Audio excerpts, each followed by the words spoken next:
अब आने वाले कुछ माह में करनाल से भारतवर्ष के लिए हवाई सफर किया जा सकेगा। इसके लिए करनाल एरोड्रोम को डोमेस्टिक एयरपोर्ट बनाने की योजना है। इस प्रस्ताव को अमली जामा पहनाने के उद्देश्य से हरियाणा के स्वास्थ्य एवं नागरिक उड्डयन मंत्री डॉक्टर कमल गुप्ता अचानक करनाल एरोड्रोम पर पहुंचे। यहां पर अधिकारियों से सरकार की डोमेस्टिक एयरपोर्ट बनाने के प्रस्ताव पर गंभीरता के साथ चर्चा की और इस परियोजना को शीघ्र अतिशीघ्र अमली जामा पहनाने के लिए अधिकारियों को कुछ आवश्यक दिशा निर्देश भी दिए। डॉक्टर कमल गुप्ता करनाल एरोड्रोम का निरीक्षण करने के लिए पहुंचे थे।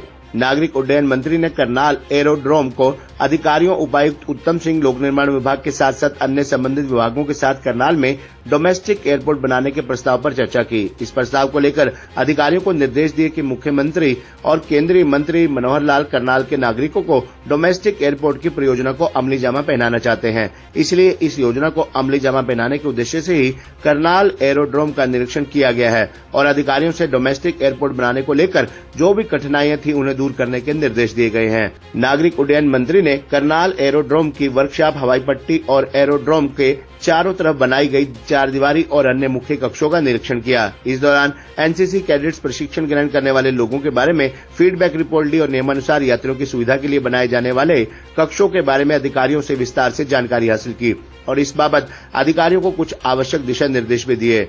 उन्होंने करनाल लोकसभा के सांसद मनोहर लाल को केंद्रीय मंत्री बनाए जाने पर प्रधानमंत्री नरेंद्र मोदी का आभार व्यक्त करते हुए कहा कि अब करनाल में विकास और तेज गति से होगा।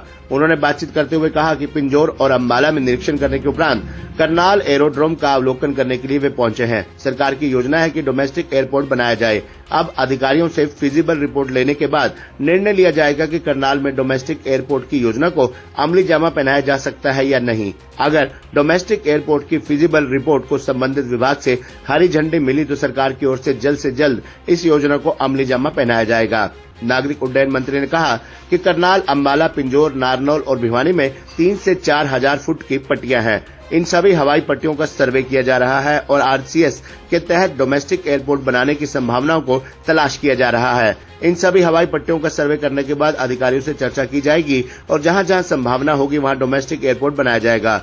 इस मौके पर पूर्व मंत्री करणदेव कम्बोज, उपायुक्त उत्तम सिंह, भाजपा जिलाध्यक्ष योगेंद्र राणा, पूर्व मेयर रेणुबाला गुप्ता, जिला महामंत्री सुनील गोयल, भाजपा नेता राजेंद्र आर्य सहित करनाल एरोड्रोम के आलाधिकारी तथा जिला प्रशासन के अधिकारी मौजूद रहे। से हम एसेस कर रहे हैं। हमारी यहाँ 5 पट्टियाँ हैं। करनाल में है, अंबाला में है, पिंजौर में है, नारनौल में है और भिवानी भी है। तो कहीं 3000 फुट की पट्टी है, कहीं 4000 फुट की पट्टी है। तो ये हम एसेस कर रहे हैं कि कहाँ आरसीएस के तहत उड़ाने की पॉसिबिलिटी हो सकती है, कहाँ पैसेंजर टर्मिनल बन रहा है, कहाँ क्या है क्या नहीं, किस पट्टी को हम एक्सटेंड कर रहे हैं। तो ये सब इशू इसका सर्वे कर रहे हैं। हम बैठेंगे, विचार करेंगे कि कहाँ क्या पॉसिबल है।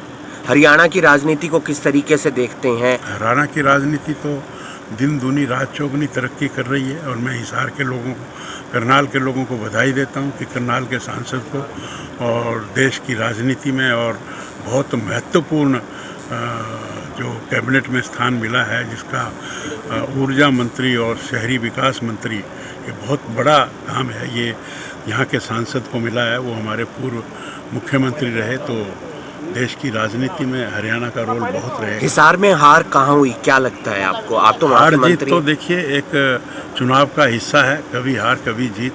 तो चुनाव जो हार हुई है तो वो हम बैठकर एनालाइज करेंगे कि कहाँ हमारी कमी रही। हम लोगों के पास और जाएंगे, लोगों से और मिलेंगे। हो सकता है हिसार में हम अपनी बातों को ठीक तरह से कन्वे ना कर पाए हों, तो हम कन्वे करने का प्रयास। कुमारी सैलजा कल करनाल आई थी। उन्होंने माना है कि कांग्रेस में गुटबाजी है और वहाँ पर हमें परिवार को नहीं, तो मानना ही पड़ेगा। कांग्रेस में ये तो कोई नई बात नहीं है। वो तो परिवार की पार्टी है, गांधी परिवार की पार्टी है। उन्हीं के आप देखेंगे उनके जो अधिवेशन होते हैं तो एक पे राहुल जी की मम्मी बैठती हैं, एक पे राहुल जी की बहन बैठती है, एक पर वो खुद बैठते हैं।